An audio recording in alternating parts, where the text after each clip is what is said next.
Hello, welcome back to the SAC Popcast. Oh, I said Popcast. You said Popcast. No, honestly, the Popcast has ruined. I can't think of the word podcast anymore. Popcast is the first one to come into my brain.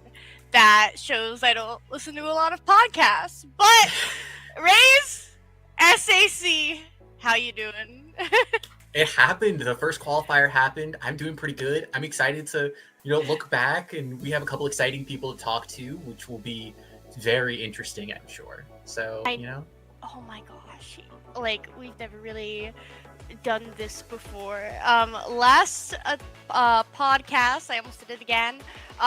We had the joy of interviewing Risu and Hermit, two former winners of SAC. However, today we have our very first guest host, the one and only Stormy Senpai. You know him, you love him, or you hate his tweets. He will be presenting a couple of pop-off moments from clips, as well as talking about our bracket upsets. But after Stormy pops off with us and our lovely competitors, we will be talking to two lovely gamers from Qualifier 1, being Klug from Loxier and Slime from Retro Records. Yeah, we have a very exciting show for you guys tonight. So I think, Skep, it's time for us to go over the bracket real quick and then pass things off to Stormy. Yeah, okay, so, looking at Qualifier 1, I hope if you're here, you watched it. If you didn't, bro, well, I think you're in the wrong podcast here. Hey, it's fine. They're coming to us for the highlights. It's fine. As long as they're here, they're all good. I hope so.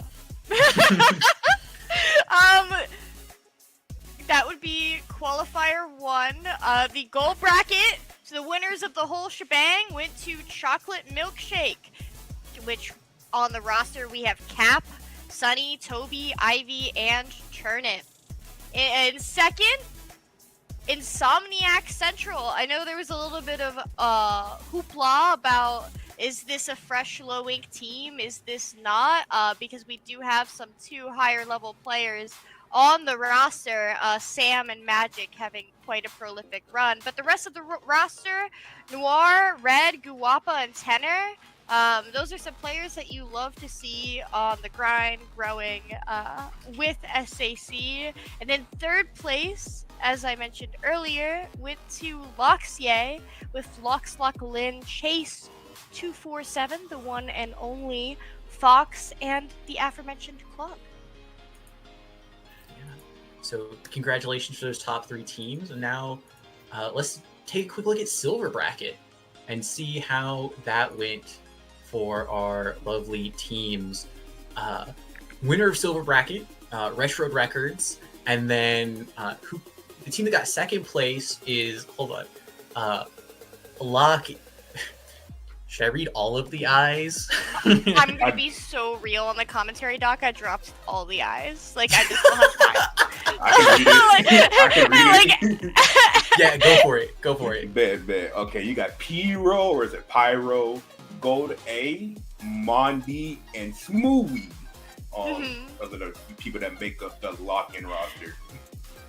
Yep, and then third place is Team 7, who beat Serenade 3-2 to round out the Silver Bracket. Moving on to Bronze, a team I was surprised from Bronze. However, we're talking about SAC being a competitive tournament, and we have It Ain't Hard to Tell. You might recognize some of these players as Get Your Money Up, from last SAC season with Stara, Aki, Polly, and Tenkai. Polly and Tenkai representing the EU portion of the scene. I think Aki does as well. And then Hearts Pirates, Conroe, Rye, another British player, Mauve, and Async. The one and only Luna Blaster one trick in our hearts. I know there's probably others, but like, be real. And then third place, a team that is always near and dear to my heart, Aruka. I think Gabe is one of the sweetest individuals in the whole scene. A Stamper one trick, Ellie, Graz, Sapil, and Korean. To round out bronze bracket. Yeah, so I think now that all the brackets have been reviewed, do we have any comments or anything? Otherwise, I think we hand it over to Stormy and look at the pop-offs. To say. We're being kicked off our own podcast, Wade. All right, Stormy, hit him. All right, I'm gonna hit you. First off, if you go back to gold bracket, we gotta look back earlier because Triggerfish Zone Supremacy was knocked out early by Loxier in a 3-2 set. Now, usually I watch all the Triggerfish Zone streams. I didn't watch this one, so I didn't get to see personally what happened. But regardless of what happened, Loxier coming in, taking care of business. Now, one thing we do gotta point out, Triggerfish was playing without Pepe this tournament, mind you, and that's if you know Pepe, that's a huge piece. That we love Pepe. That is a major piece of business. But Triggerfish Zone Supremacy came into this tournament, almost took care of business and wanted for Pepe without him, but unfortunately just couldn't get the job done. Loxier able to get a pretty big win over Triggerfish Zone Supremacy, and mind you, I can show the clip of this. They were one of the only few teams to take a game off of the tournament champions being Chocolate Milk, which I can pull up this clip right now. It was a pretty dominant win, a dominant game on Zones. Was it Barnacle? Yeah, Barnacle. Yeah, exactly. It was like an insane game. Chase pops off immensely here, getting a re-slider kill, and they just pushed all the way into their base. And this is like, I think they took inspiration. They're taking inspiration from the team that made it to grand finals in that area, because you can see the Stamper, the Dabble Dualies, and the Neo Splash-O-Matic with the pencil. And then at this point, they were able to just lock them out and just win this game. You're not coming back from that. Not on Brian Water. We see so many Dapples these days. Yes, I remember like a month ago they were F tier, right? No, literally. No. They weren't F tier, but they didn't have a niche, and we can talk about it later when we actually talk to the teams. But there's a really good reason that Dapples are seeing a lot more play now. Mm-hmm. But we can talk about that later. I think SAC in general, like especially this one, I was really surprised because I subbed in for Free Flow during it. Speaking of which, we'll get into that. Is that there was a lot of interesting comps I saw. Like, I'll pull it up. We can talk about Insomniac Central, the breakout performance team, if you will. Like you talked about. Yeah. You talked about earlier how like you think these players had, because Sam was playing with them and Magic was playing with them. We know Sam was Division 1. He was on the captain of the Order of Velocity. And when I played against these guys and they beat us 3-0 when I was for Free Flow. But I will say that this isn't a Sam carry or a Magic carry. No. These players were good. They had a 10. This 10 was nasty. This 10 was absolutely annoying to deal with and whatnot. And they actually pulled their weight. And they had a Stanford. I believe that was they had a 10. You wouldn't know. They had a 10. Let's go. 10 representation. Here, I can show you. Here they had a 10. Which one? Which clip is it? I believe it's going to be this one. Unfortunately, granted, I think unfortunately they were memeing in this one. Like, so they put out a dang aerial. Not the memeing. Insomniac. See, there's no way they're down 0-2. There's no way that they're memeing, right? There was a plan, surely. I have no idea what they were doing there, but are you gonna show us the clip, Stormy?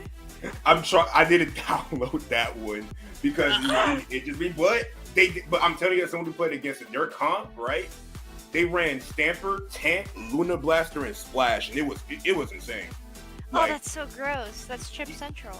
Yeah, it's nasty, and it's nasty, and it just did a lot of work, and you can tell you a lot of work taking. Well, it took us. They took Free Flow down in groups, being us, and they came all the way up here, made it to grand finals. A team that nobody expected, seeing as the seeding had them in as the 16th seed overall. They weren't even expected to make gold bracket, but no, I was very surprised to learn that Insomniac Central. I had to step away personally during semis, and when I saw Chocolate Milkshake as a team that like we expected to potentially make grands, but Insomniac Central wasn't. And then so to hear that they had made such a deep run, especially beating Swan Lake, which is like a Rose pickup, and all these other teams that are so stacked in the gold bracket, like Luxier, Triggerfish, Swan Lake, like I said, it was just upset central this last SAC. Yeah, indeed, it was just a lot of teams. Like when I look at their roster, when I look at these the teams that are in here, right? And I'm like, oh yeah, I see all these players and I know all these players. I was looking through it because that's just what I do before I go into a tournament, right? I look at all the teams, all the people in the roster. I'm like, okay, I expect these people to be in gold bracket, silver bracket, yada yada yada. Yeah, no, none of that happened. Right. None of that happened. Like for example, the Heart Pirates, which I will comment on these guys. These guys end up in bronze grand finals, and I know these guys to be in gold. But I will say, I will cut them some slack. Is that as I know almost pretty much the weapons that all these players play on the roster, I just don't think the combination works, and it's just not what they're comfortable with because anything Luna, Marv plays like Edit and Splatling. I swear Rye played ball for Stamper. Stamper. No. Yeah, Rye used to play with Ellie BDN, another player who played in SAC this time around, and Ellie was usually on the ballpoint. Rye played Stamper, so you might be mixing the two up.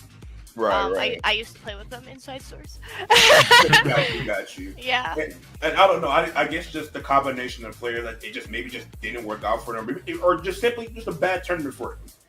Maybe just a bad tournament for them. And of course, Conroe being a Div 2 bucket player, tri/remain, and it just happens, and that's just really unfortunate for them. But yeah, like I expected them to fight them in gold bracket. They just didn't make it, but they can easily bounce back next qualifier, which is in 2 days, by the way. 2 days? Yeah. Day and a half. Right around the corner. Another thing out of gold bracket that really surprised me was the fact that Tigers in 4 had such a deep run.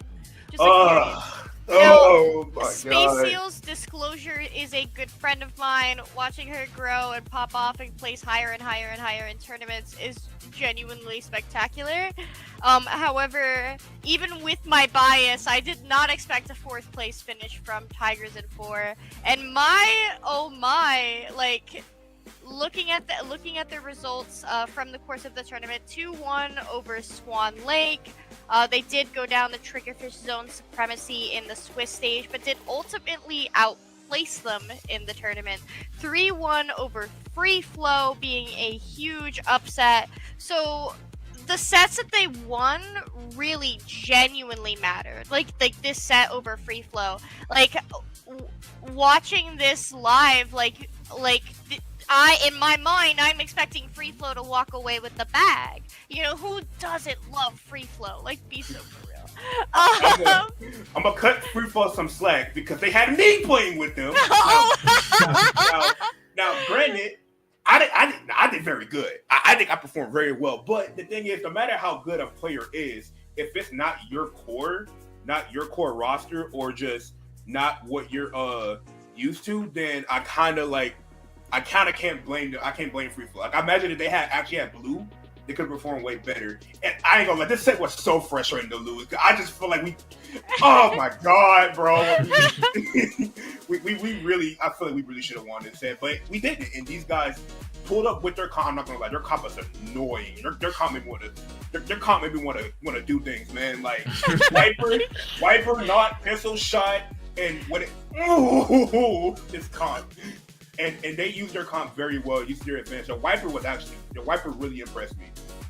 During this entire set, I will say the Wiper did impress me. And the Nautilus, used those weapons very well and just used their best to the core abilities and just were able to like get a lot of key picks. Seals, and I can tell playing with this improved a lot. Seals. Yeah, improved a lot from like the road rage days. I can tell they got it a lot better.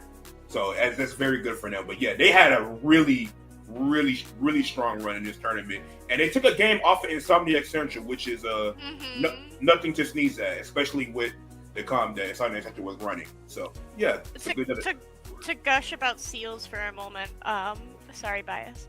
I've never met a player who's more self-critical and quicker at adjusting. Like, she just makes adjustments. Like, you say, hey, like, you pop Zuko too early under XYZ conditions, and then it just, like, never happens again. It's mind-blowing. However, looking at Silver Bracket 2, you know, with Retro Records, the run that they had, right? 1-2 over Insomniac Central, right? We just talked about a game, taking games off Insomniac. Well, they did it. And then just like you could see the run that they had throughout, especially Swiss, like they just weren't dropping games. They dropped what, 4 games over the course of the tournament. Mind you, I genuinely think that the group in which Retro Rated was in, which is our group, that group was pretty stacked. You had Free Flow, Loxier, and Insomniac Central. You had a lot to compete with for like that last spot, and they just made it. I barely didn't make it, as you can see. They made it to the 4th spot. They were one gain away from making it to that top bracket. And if you scroll down too and look at that Swiss stage, right? Like I made a comment on stream last week while I was commentating. I said like tiebreakers really do matter in this setting. Like every game matters. Just because you go up to just because you go up 2-0 does not mean you slack off for that 3rd game. And that's what we see right there, right? You can see their win-loss record in the 3rd column where they go 8-4. Now imagine that's 9-3. And then their other 2 tiebreakers to the right of that, their Bush Hole score, which is their wins, and then their opponent's Bush Hole score, which is the amount of sets of games that their opponents won. That brings them over Loxier, right? Yeah, right there. Yeah, That's all it would have taken is that one game. Yeah, exactly. They unfortunately dropped a couple of games to some teams they probably didn't want to drop games to. Like now, granted, Aruka, strong team. Now, but Retro Records dropping a game to was crucial, and I think Free Flow for us, in case us beating Loxier, was huge for us to make this bracket, because if we didn't beat Loxier, then we would never made it to gold. And so it's like you can tell Retro Record is a team that potentially could easily be a gold bracket team, and they proved it in Silver Bracket. They came in here and swept this bracket. They came in here and swept this bracket. Like it wasn't even close. I realized that we've been talking over Rays. My bad, Rays. I'm here. Hey, I recognize when I'm out of my depth, and I am willing to let other people talk. I will get my words in later. Trust me. Keep going. It's fine. In that case, looking at bronze bracket. So this, okay. I hope I don't make anyone angry. Go ahead. I'm thinking the same thing. Bro. This is not a bronze bracket. What happened today to lead you to be here? They're like, granted, somebody's got to end up in bronze, right? Like that's just how it is. There were plenty of teams who didn't even qualify for a bracket, unlike SOS, unlike I think Prism Break. I don't know off the top of my head. Not everyone makes a bracket in SAC. So. However, that being said, there are some players that I was surprised to see here. Aruka, like you mentioned earlier, like I gotta hope that they can do better next time around for silver bracket if they choose to play. Like, this is a group of players who can pull off silver, who can squeak into gold. Like, come on, guys. Same thing with I know I mentioned it earlier, but Hearts Pirates, they were seeded 5th, right? I mean, acing is a god. Like, Rai is an incredibly competent player. I personally don't know Cornrow or Moav that well, but I mean, Moav's in +3 and Conroe has won paddling. Yeah. Like, why are we in bronze, chat? Win more games. I mean, it just happens, I guess, and honestly, I think SAC is like becoming sort of like, especially with how many centers there was this time around. When I look through this bracket, I think of, like, obviously I hate comparing, but I think of it like the mid-level low E, because it's like these comps are careful. unique. There are some people who don't think we apply to mid-level. Man, I don't care. I don't care. Anyways, like, because the comp, I'm not gonna lie, you can run into a comp in SAC, no matter how good you are, no matter how good you may be, that can screw you over potentially. Like for example, us running into that tent comp or Insomniac Central was probably the worst thing that happened to Free Flow. That was not what we wanted. Because like, people would prepare for what meta is, like your pencil, your shot, your 52s, like that's what they're preparing for. The diversity, right? Also, we're being informed that at least one of the teams that we spoke about ending up in bronze did end up because of DCs, which is sense. Unfortunate. Makes sense. Apologies if I struck a chord there, guys. I love all of you.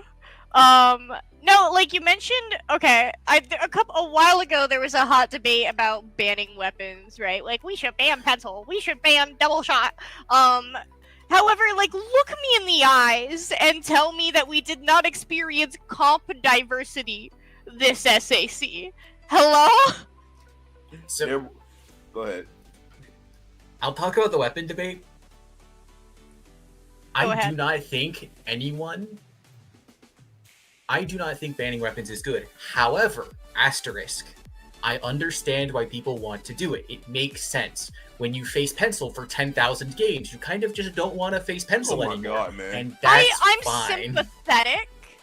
However, from a competitive integrity standpoint, let people adapt and learn and try new things. And if that's how we end up with holes in the meta, and like, hello, like, what did we see last weekend, you know?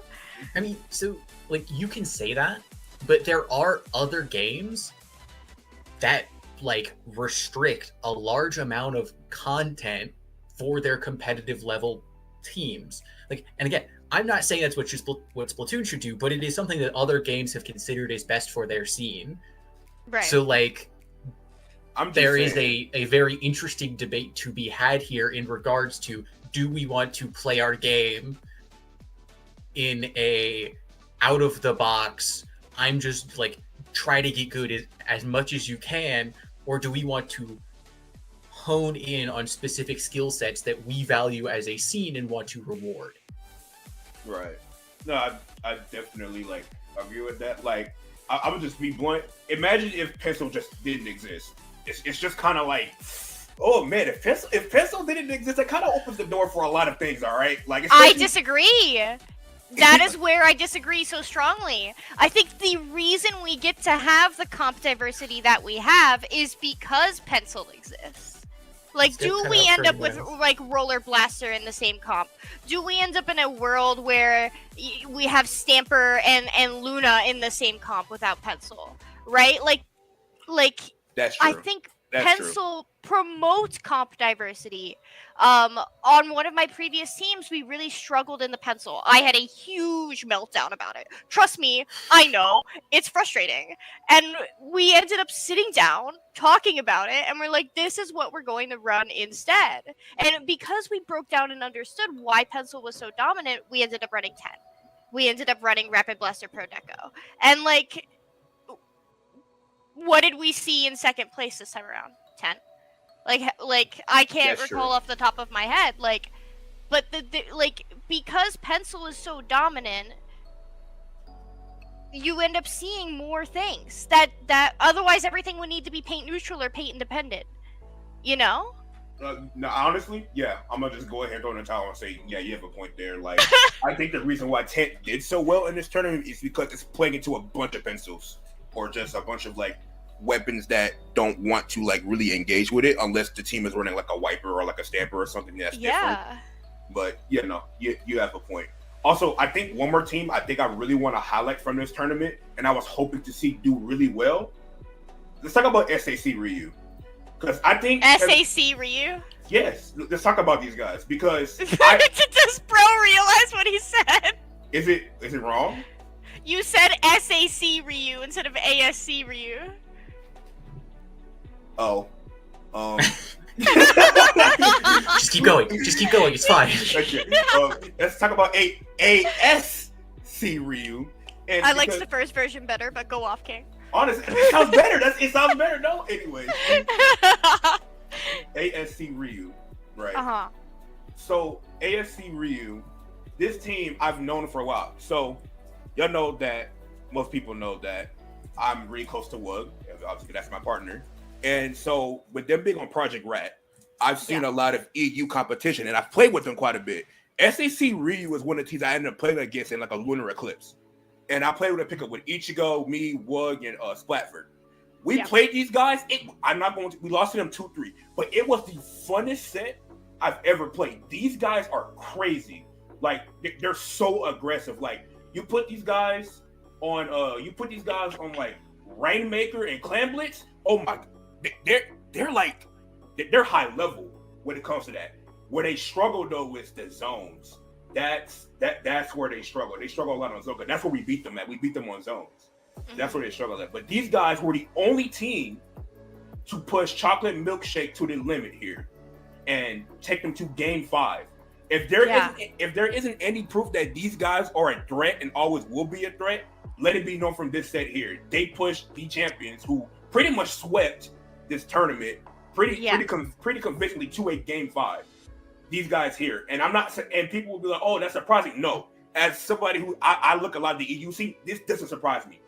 ASC Ryu, these guys are legit. These guys are legit, and I promise you, if they didn't run to Chocolate Milkshake in this bracket, they could have been in grand finals easily. And that's my hot take. The ASC teams, they really are terribly scary.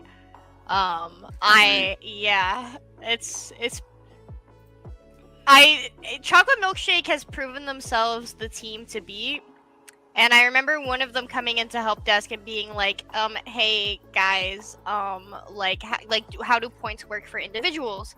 And we had to be like, hey, like, no one cares how you played as an individual. This is a team focused event. This is Chocolate Milkshake. And so they signed up again. We've gotten the pickup warriors to band together for hopefully 3 more qualifiers, right? We said we have the teams, man. we got them, boys.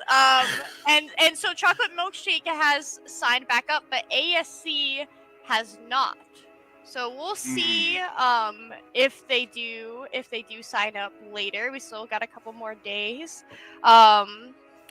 But already we are breaking sign-up records, which I want to point out because that makes me very excited. We're at I checked last night and we were at like 14 teams, and like I check right now and we're at 27. I'm like, where did you all come from?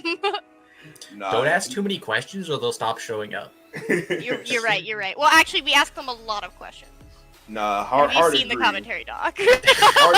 hard to agree, and giving credit to the champions of the first qualifier, man. Like this last game, they pulled out the aerial spray. It's already essential, and Chocolate Milkshake was like, "Oh, you're gonna pull out this garbage? Okay, fine then," and then just won the game in literally 35 seconds. You gotta wonder whether or not they meant to pull out silver. Like, you gotta wonder. If you're pulling out an arrow spray, you do not mess up pulling out an arrow spray. That's what I'm saying, bro. Like, I have a whole YouTube video on my channel dedicated to why gold aerial spray sucks, and specifically the gold one specifically. And these guys just pulled it out in the grand finals of a tournament. I'm just like, yo, what are we doing? Hey, yo. All right, so looking at their comp, I kind of get it. I think the idea is flawed, but I get it. So their team is 3 really aggressive in-your-face weapons. Luna Blaster, Tri-Slosher, Decav. So what is that? That composition lacks turf at a basic level, and it also kind of lacks a way for them to get in consistently. Aerospray, or Gold Aerospray specifically, in theory, remedies both those problems. Right. Do I agree with the pick? I don't know. It didn't really work here, but like, there is an idea there in which Aerospray kind of works. Would like a View Splash work better? Probably. But, you know, give them bonus points for being creative. I know I would. That's a good point. Sam literally is the Splash player. And Neo Splash is right there. Yeah, bro. Like, oh, I understand we gotta trust in a different to win, but I'm like, yo, okay, that's a little bit too different. Stormy, we do have some special guests waiting in the wing. Okay. I'm done. Do you have anything that anything else that made a really lasting impression on you from this qualifier? One more team. I think we got to talk about Serenade. I think these guys are improving improving in like the right direction. I played against these guys multiple times in Sindu-Q. The day of that tournament, by the way, I played against Iga Kola quite a bit, and I was really expecting them to make gold, but they just didn't. But it makes sense. Like, it's fine. But these guys pulled up and performed and bringing Team 7 to a Game 5. By the way, shout out to Team 7. Like, these guys Team 7 has improved so much. Like, okay, there was a point that Team 7 was on my hood commentary, right? They were on my hood commentary, right? And they played against what was that team called? Half-Life. When I tell you they got Division 4, they got destroyed and embarrassed on my hood commentary. They did. It was bad. I'm gonna be honest. It was bad. Half-Life was taunting them and everything. But see, yeah. They've gotten so much better now, and I think getting third place here in Silver Bracket and SAC is proof of their improvement. So we're happy for them, and good job to Serenade. And yeah, I'm done now. All right. Are you playing Qualifier 2 this weekend? Maybe. I'm talking with Ichigo right now. I gotta find 2 more players, and yeah, hopefully I will be able to play. Yeah. Hopefully. All right. Well, if you end up playing Qualifier 2, good luck. May the Swiss tiebreakers be ever in your favor. Thank you. Well, where can the good people find you, Stormy?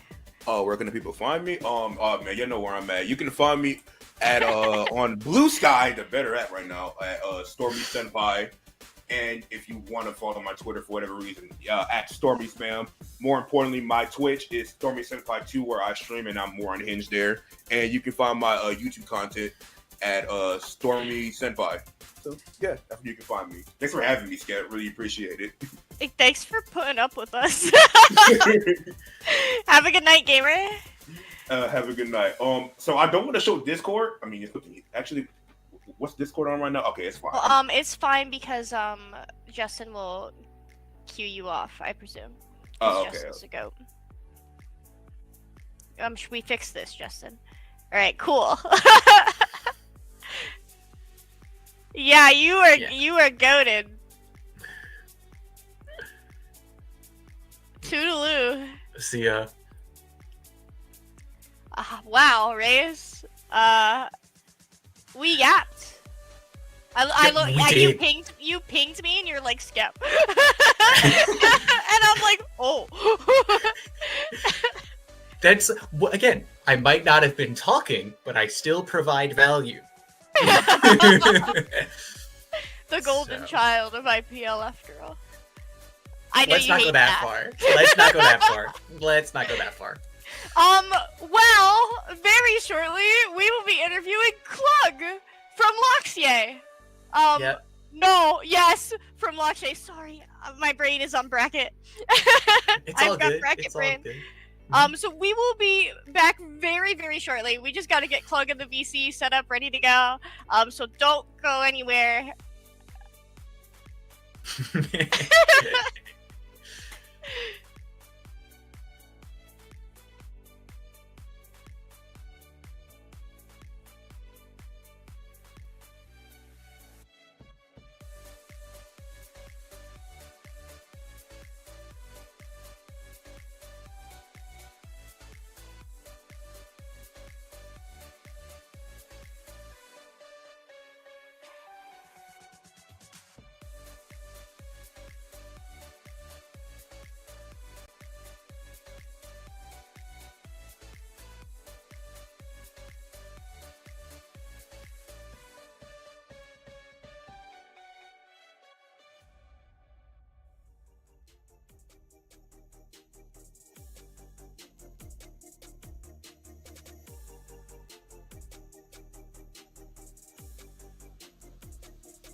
did you know that we would be right back?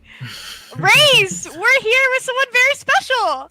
Yeah, we're here with Klug from Loxier, the team that got third place in the past SAC qualifier. We're gonna, grill them, ask them a bunch of questions, and see what they have to say.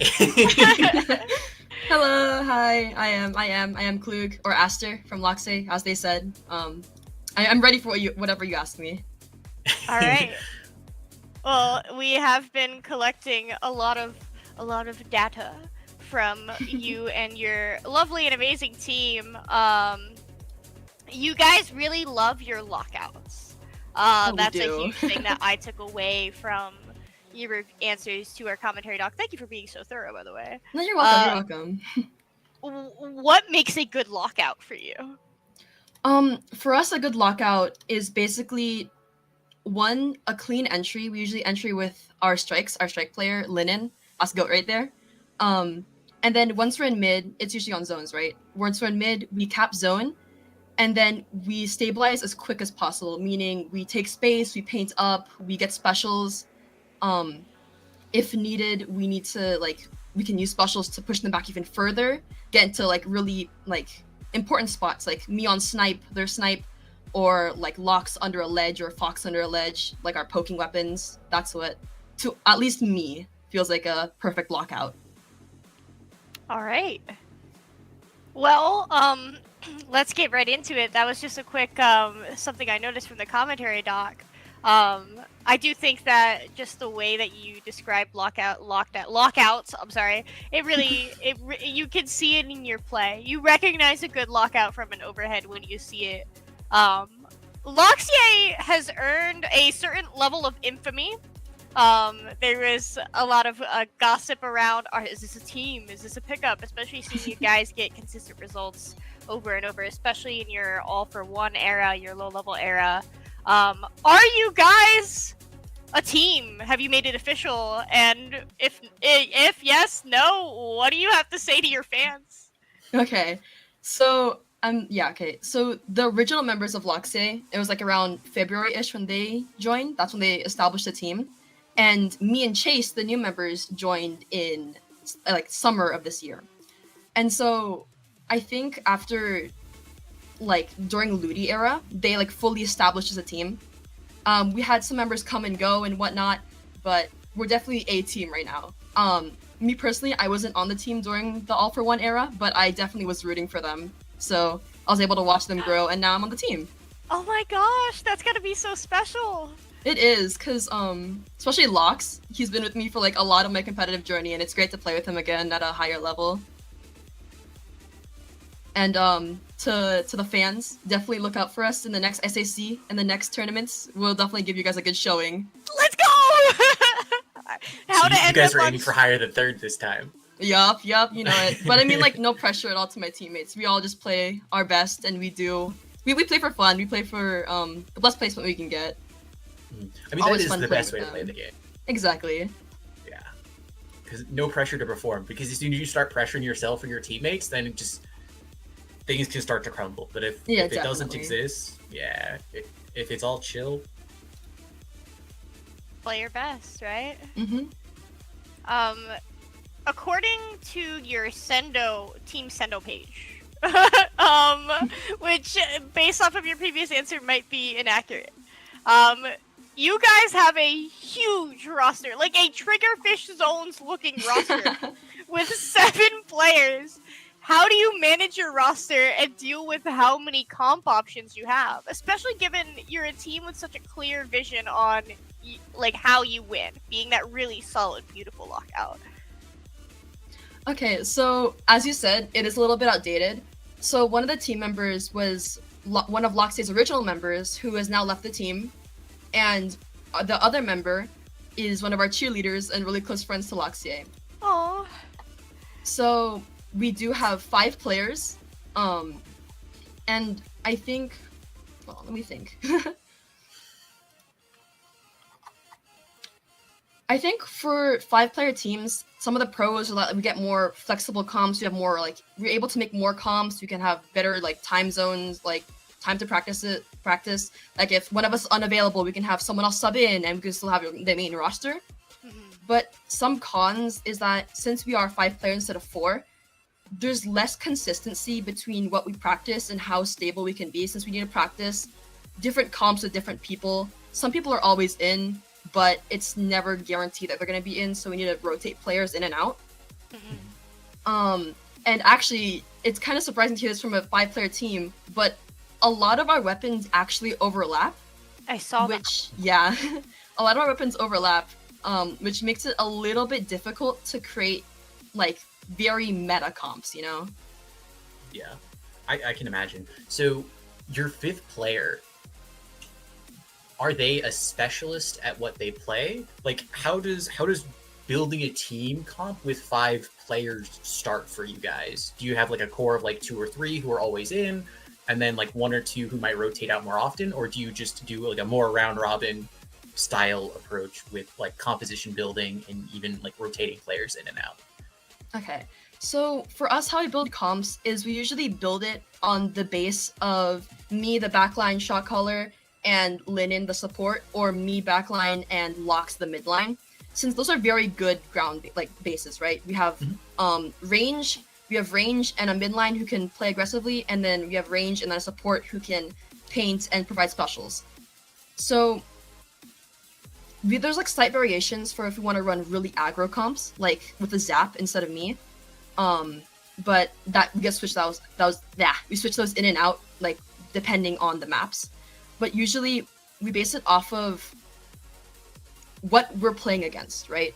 We know what weapons we play, and we know what weapons the other team plays. So if we say that, oh wait, they're running a Dynamo, we should have Aster in. Aster can poke them better. Oh, they're running really slow, let's have Chase in. He can run in with dualies, since he's a dually specialist. He plays only dualies. We basically do our best to exploit the opponent's weaknesses whilst building off of our own strengths. I noticed you referred to yourself as an anchor. You play range.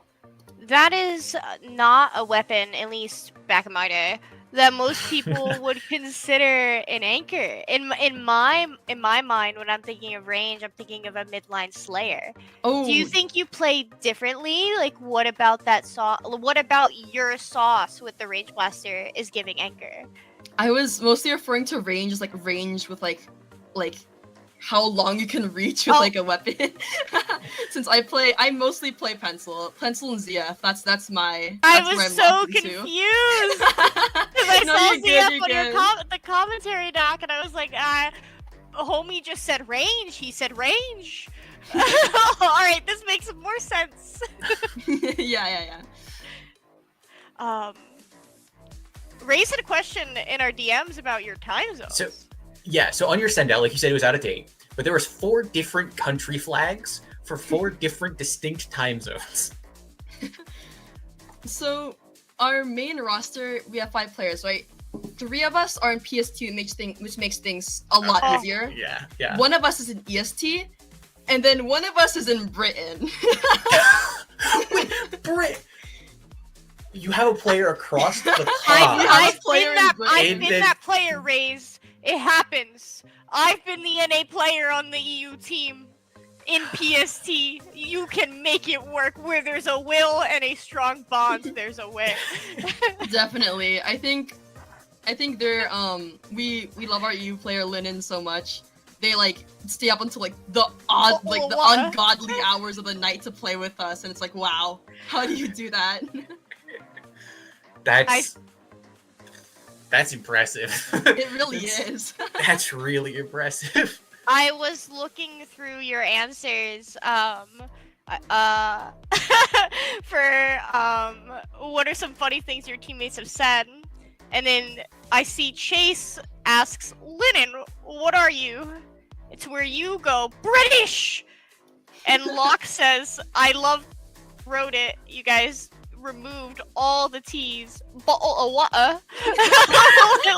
It's written out like that, and I think that's hate speech towards your British teammate. it's all friendly banter, all fun and games, all fun and games. I'm gonna cry. There's definitely been a lot of funny moments with our time zones and like British. British.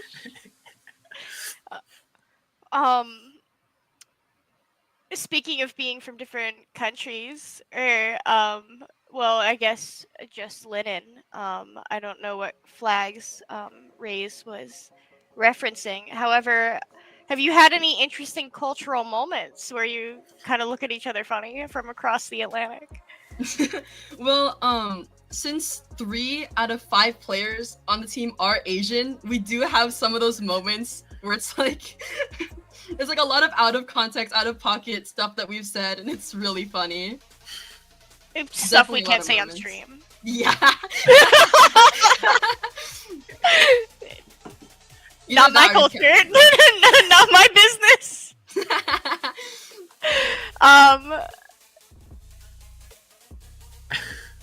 Oh, is that you passing it off to? Okay. Pulling it back on topic towards SAC. Qualifier, what was the last tournament you played in? 2 weeks ago, where a lot of other teams have played elsewhere. Have you guys been scrimming or VODing? What have you guys been up to since SAC last week? Oh yeah, we've definitely been scrimming and VODing. After SAC, we decided we want to focus on our number 1, our mental. Number 2, refining all of our strategies and our positioning. And 3, VODing with the team. And thanks to our amazing coach Johan, we've been able to, shout out to them by the way, we've been able to refine all those strategies and work on our mental and just have everything smooth for next SAC to perform even better. And I think some teams, they might worry about tournament placings a little bit too much and they start to go and throw themselves at tournaments, when I think, in my opinion, teams should be scrimming more and working on refining a lot of minor details, especially at mid-level, right? That's how you break into top level. Preach. That's kind of interesting because I also kind of look at it the other way. Sometimes I think teams can scrim too much, and you need to just get used to playing in the pressure that is competition. But if you can like simulate that well in a scrim, if you players have like similar mindsets for scrimming and playing in tournaments, then that's probably not as much of a problem. So, you know, there is a balance to strike there.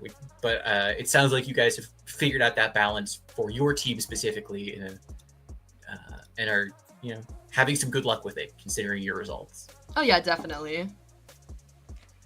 I made a joke earlier about you having a Triggerfish Zones looking roster on Citadel. I think they're pretty infamous for having 7 people on their active roster, among other things. They are a team has been around for ages.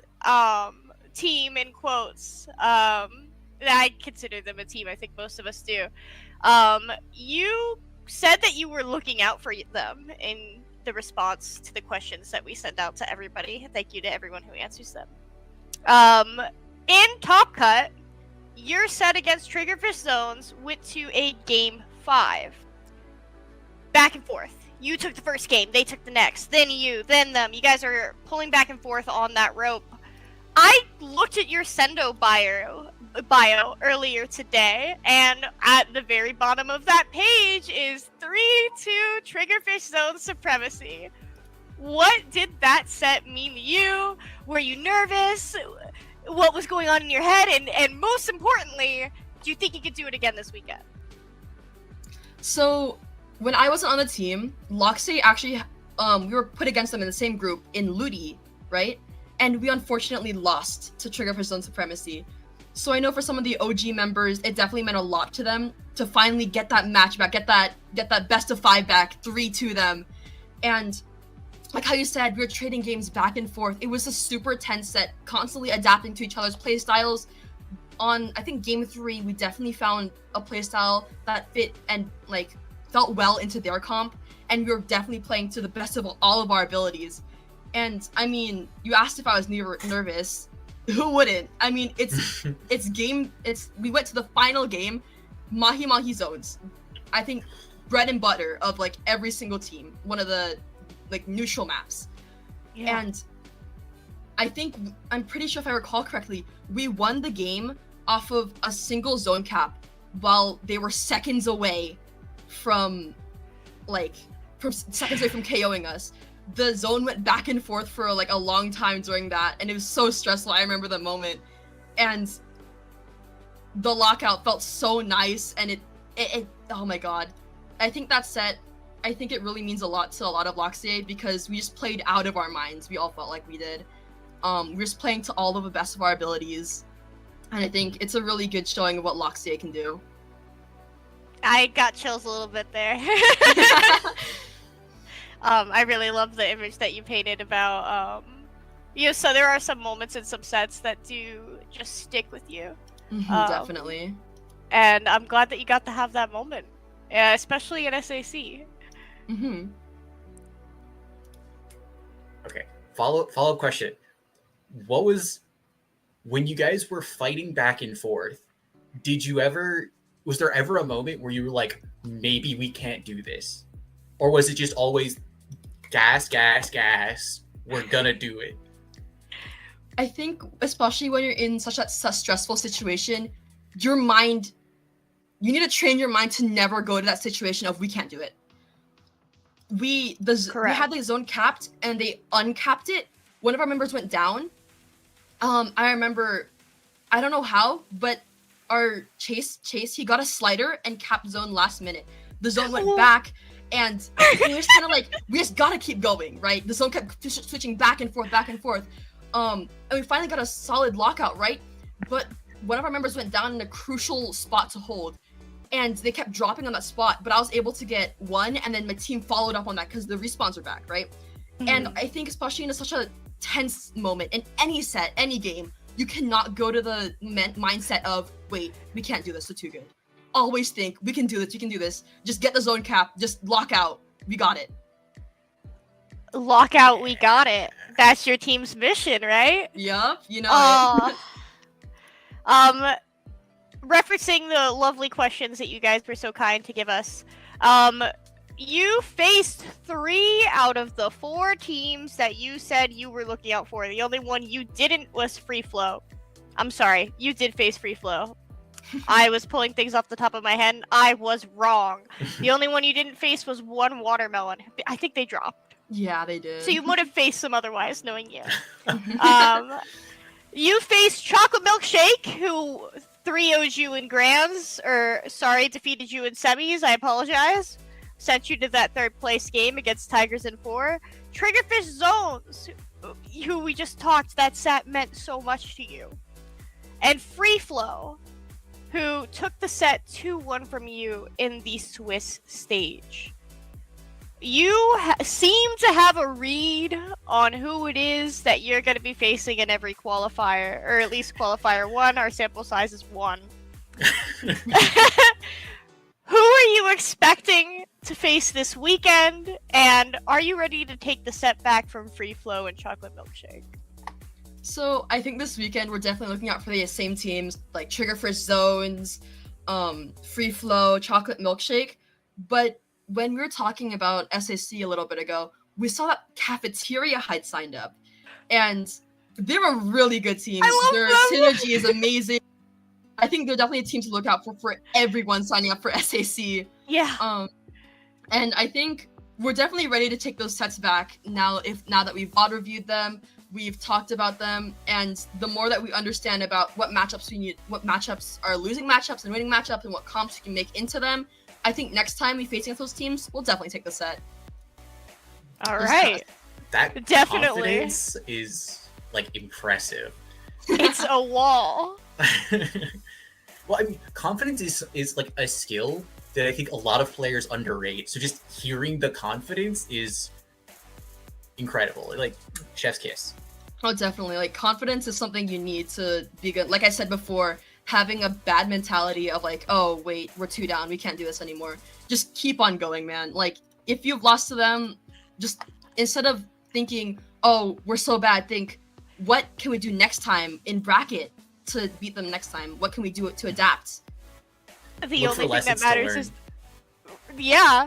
The only thing Exactly. that matters is the respawn, right? Exactly. You were nervous before we got on, Clue. Oh. All right, this energy, I love it. How do you think you were gonna do this weekend? This weekend I hope we do good. We've been screaming and bothering, like I've said, and hopefully we just have fun with it. And then if we get streamed, we put on a good show for you guys. I'm so ready to get you guys on the stream. I'm gonna come into that match chat, be like, get ready, lock in. Definitely. All right, and the course of the season, where you think you ended up? Hopefully we qualify, of course, and Hopefully. Wait, that's the first not confident answer I've gotten out of you all night. you know you can't have a big ego. You know. You gotta have that confidence, but not too big ego. Yeah, I got like Gotta find the perfect line, like, yeah, the realistic confidence. balance. Mhm. Yeah, taper the expectation just a little bit, but always strive to go beyond. Exactly. You get it. Yeah. But qualifying would be amazing, of course, and then getting a good placement after that. Like Locke said in stream chat, first I'm glad you place. saw that. I mean, hey, that'd be like incredible, and I think we can do it. All right. Well, thank you so much for your time this evening, Klug. You have been so lovely, and I'm too. wishing. Thank you. I'm wishing you and the rest of Loxier great luck this weekend. Mhm. I hope you guys have a performance that you're proud of and that you can look back from and vaunt, because I know you'll learn from it. Do you have anything that you want to say to us that was not discussed already, or anything to say to the people? I just kind of want to say thank you for being like such great tournament organizers and commentators and setting up stuff. Like in retrospect, Splatoon is such a small community, and having people like you guys just be so dedicated to tournament organizing and make sure nothing goes badly is really important in a small scene like this. Thank you. It means a lot. Yeah, anytime. Where can the good people find you if you wish to be found? Okay. On my Twitter, if you want to follow that, it's Aster with 2 R's _ PNG. And on Blue Sky, the better app, The better app. it's Nebula Steps. And then the person who will be streaming most of our tournament runs will be Loxlock, and just Loxlock, like twitch.tv/Loxlock. So tune in for those. Drop your Twitch link in chat right now. The bot might snipe them, but Then I I will don't post know. it, and I'm a mon. yeah. Thank you, Klug. I hope you have a lovely night. Good luck Thank you, again. you too. All right. Well, that was a very exciting interview. We have Yeah. one more before we wrap it up for the night. We're gonna take a tiny break to get them in and make sure everything's good to go for the next interview. But don't go anywhere. Keep your eyes here. Go get some water, maybe a stretch if you need it, and we'll be right back.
we're back with our lovely and amazing friend Slime from Retro Records. How are you doing tonight, Slime?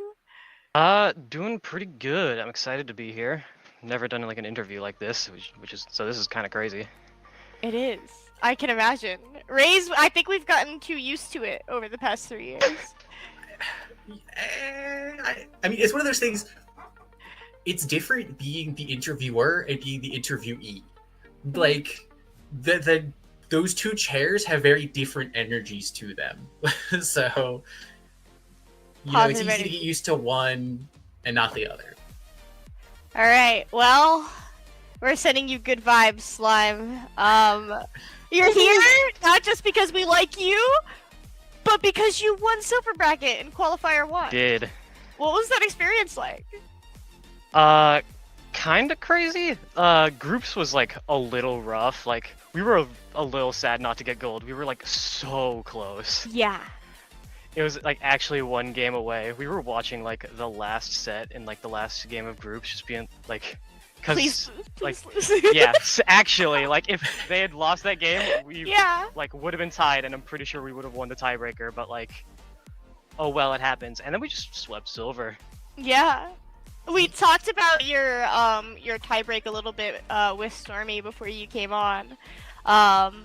And your win percentage and your opponent win percentage was higher than the people above you. But the primary tiebreaker, which was total maps won, was what cut you guys out of the loop. Yeah. Yeah.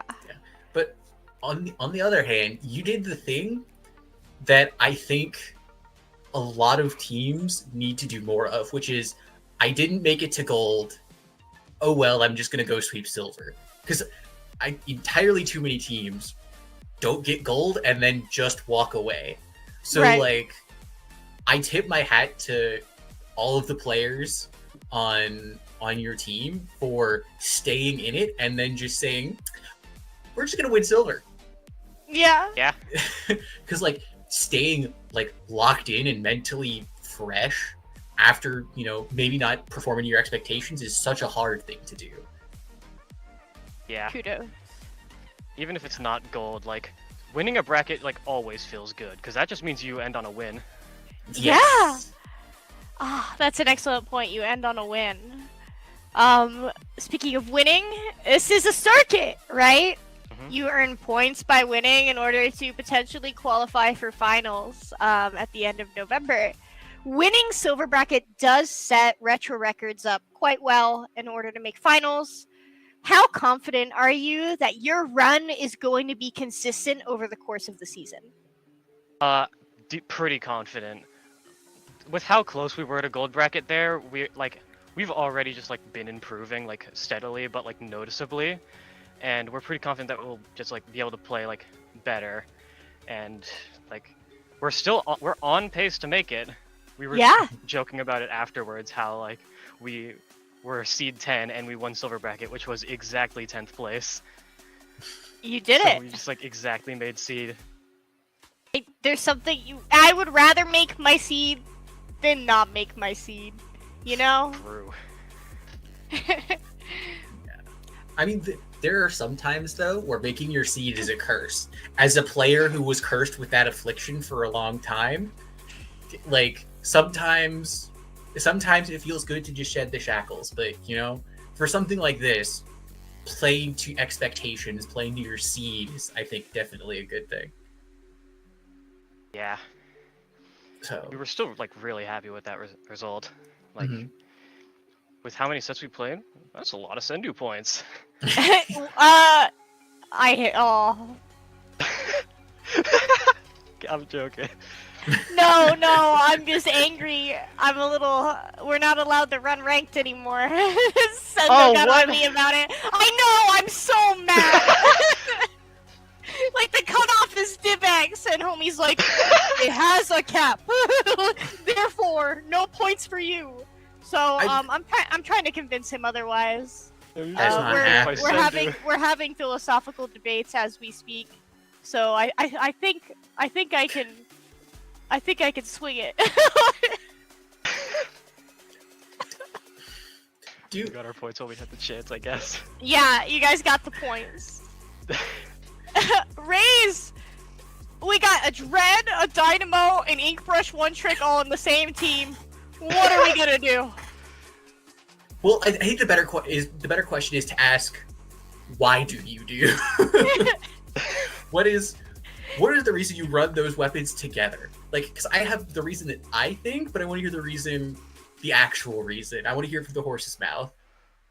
Well, the actual reason is just because we play those weapons, but we've been just like figuring it out as we've been playing, and we're slowly figuring out just like how they play together, and it's like working out pretty well. Because like Dynamo and Dread is like great paint for like a lot of stuff, and Dread plays really well off of brush, and like it's just been working out really well. But like when I joined, I saw Dread one trick and off meta team, and like off meta is like the only chance I got to get on a team. I'll throw my hat in the ring.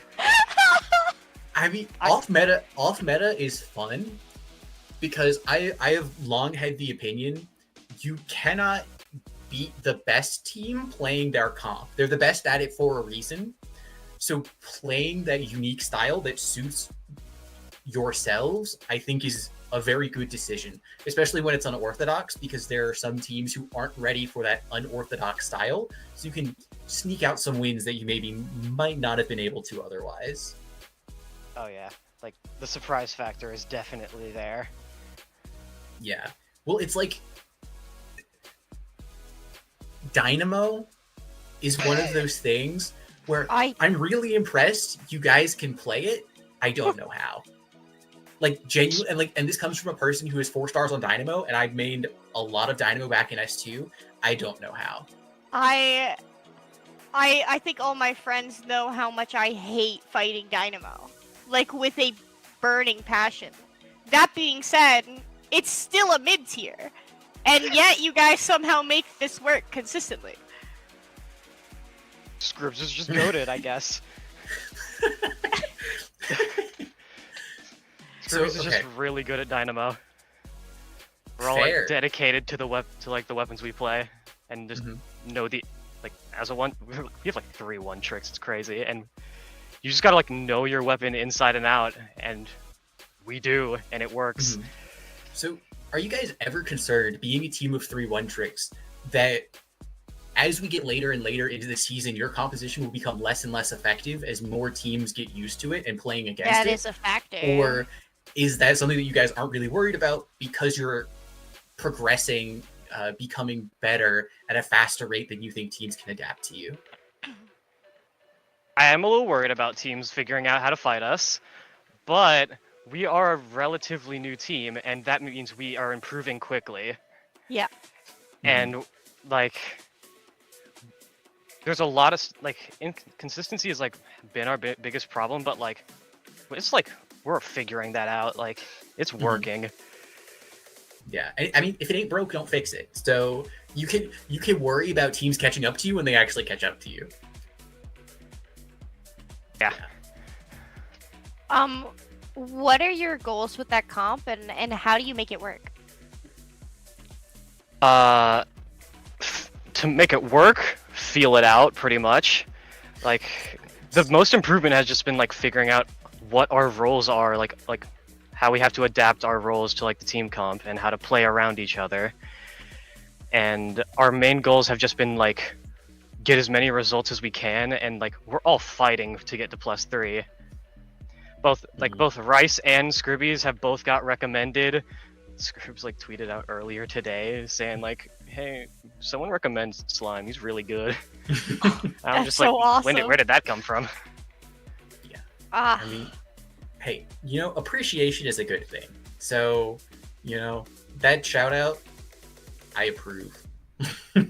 Oh yeah, nice I was to feel so recognized. thankful. Yeah. I hope you get the success, and not only that, I hope you pass and are welcomed with open arms and a lack of weirdness.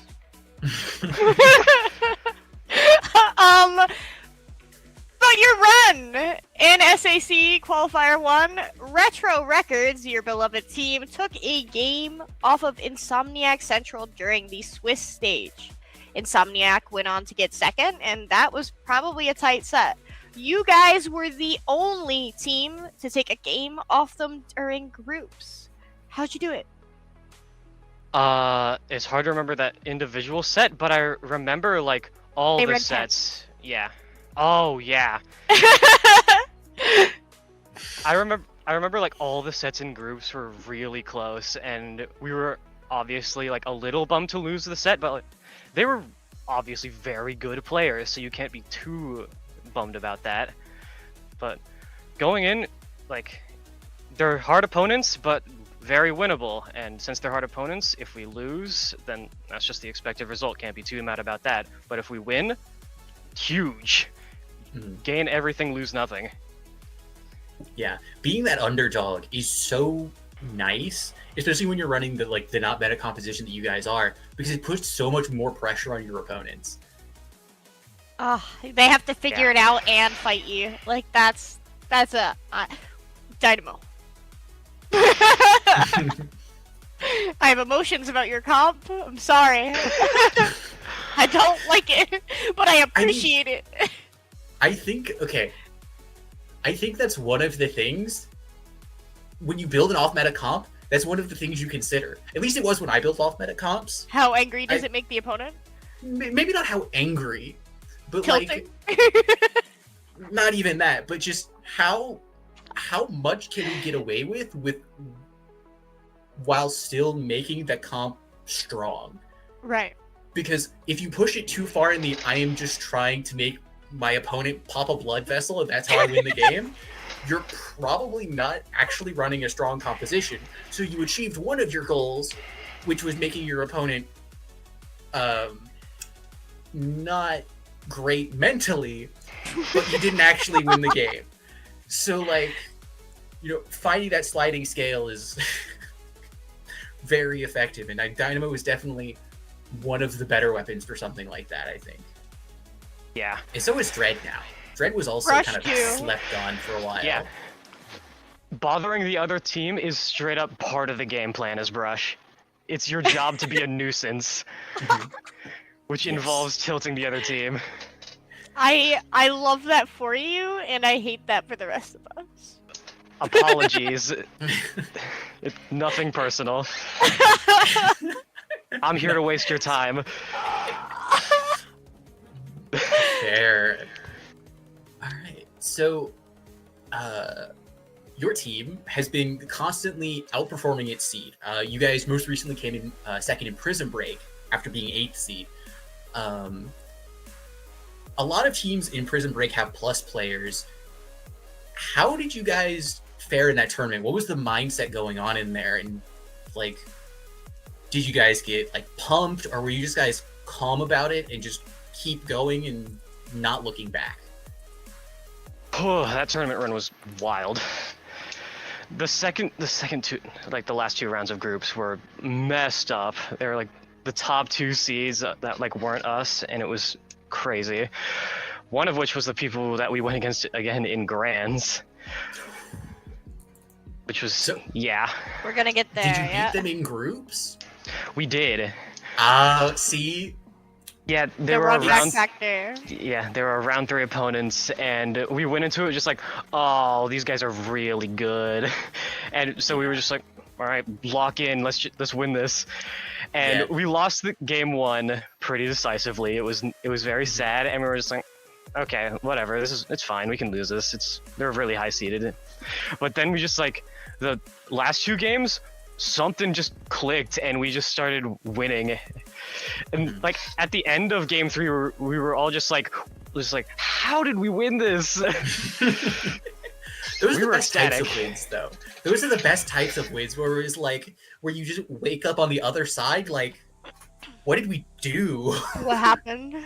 Yeah, like where you literally just lock in, where you hit a different level of like, I'm just I know what I'm doing the entire time.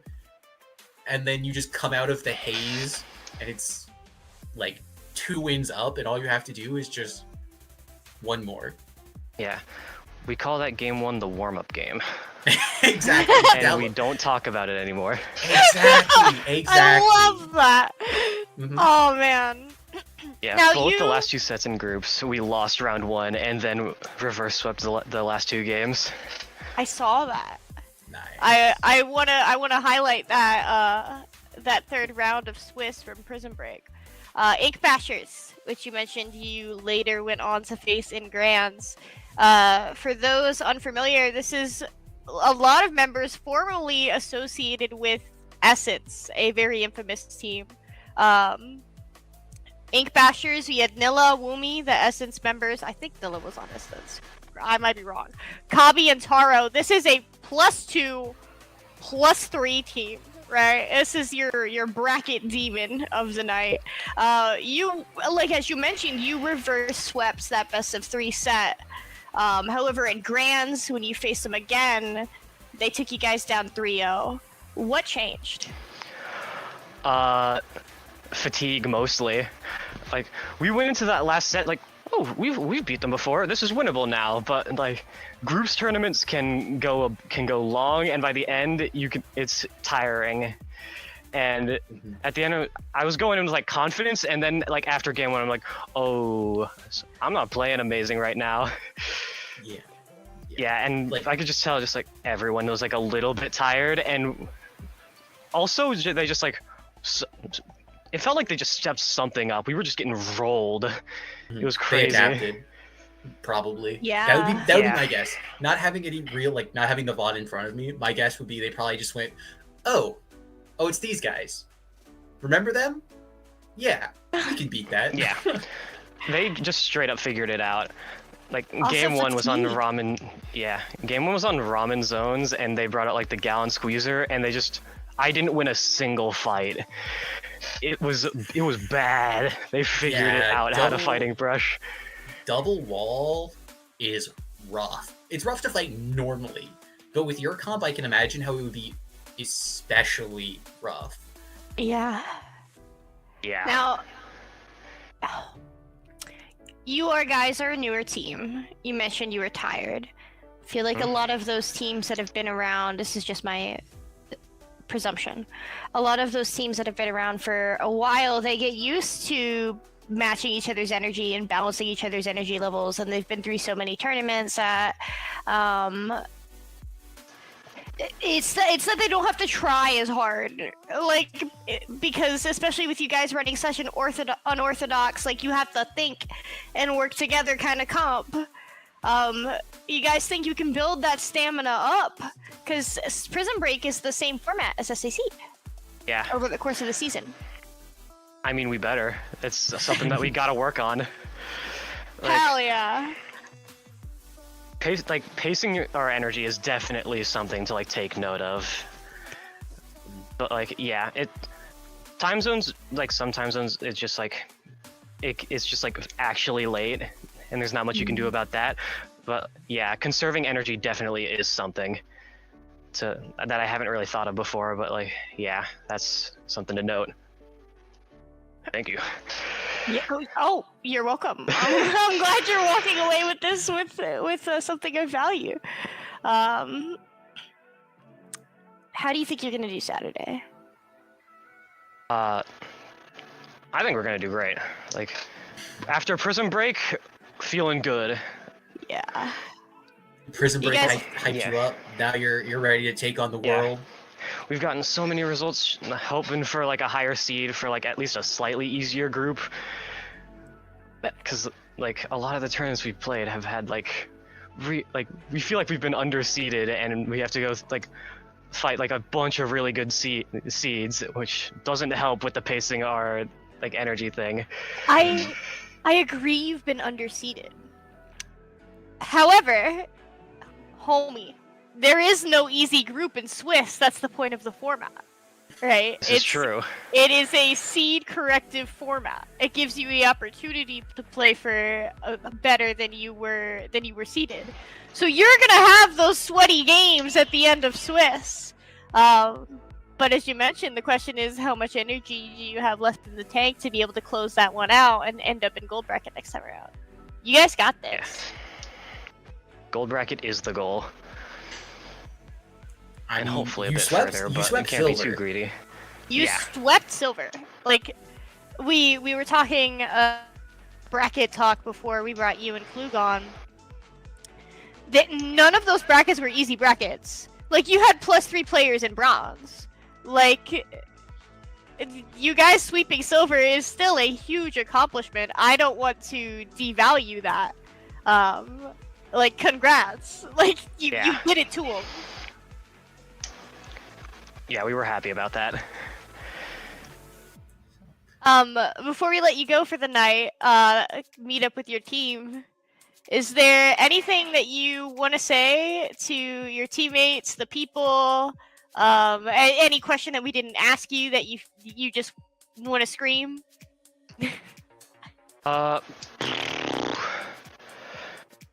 Man, Pokemon philosophy: play what you enjoy. Not was good. I don't know. Brush strong. What's wrong? It really isn't, but I try to make it work. You know, play what you enjoy, right? I think your team's doing that for sure, and you're doing it well. Raze, you got any final questions for Slime? No, I don't have anything else. It's been awesome to interview you. Where can the people find you, or your team, or do you have anything else you want to shout out? We have a team Twitter, and all of us are on Twitter. I do have a Blue Sky, but I need to start using it actually. Everybody's been shouting out their Blue Sky tonight. Hey, it's better. It's better. What are your socials? It's Blue Sky is just Slimester64, and Twitter is also Slimester64, but instead of SER, it's SIR. All right. Yeah. Well, Love that. yeah. I'm sorry. It's all you. Thank you for being here tonight, Slime. We are gonna let you go so we can wrap up the podcast, but thank you so much for your time. It's been really wonderful having Slime here. We really appreciate you taking your time out of your evening to come and speak to us and our people, and good luck this weekend. Yeah. We'll perform well on Saturday, I hope. All right, go get it. Get that bread. Small fry attack. Yeah, let's go. All right, peace, homie. See ya.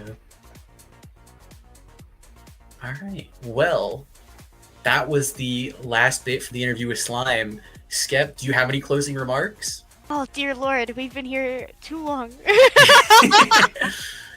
Last week we were like, 45 minutes. We could do 45 minutes. Like, here we are.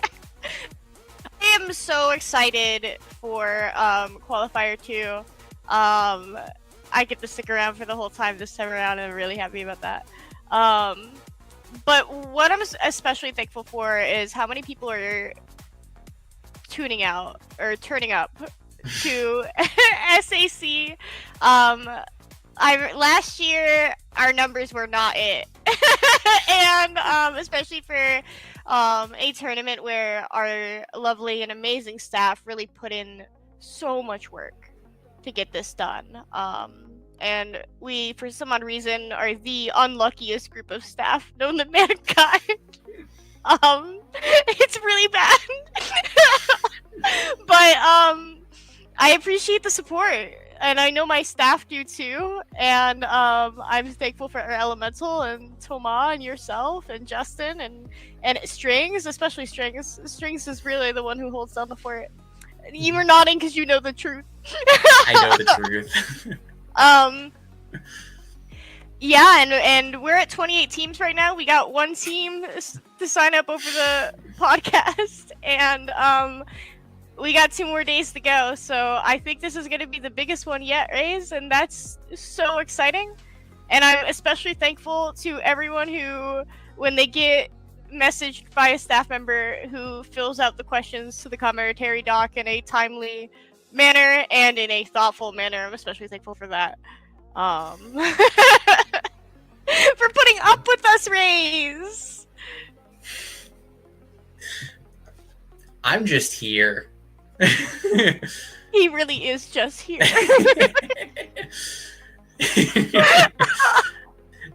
You know, talking's not hard, and I can do it admirably. So I come here and I lend some experience.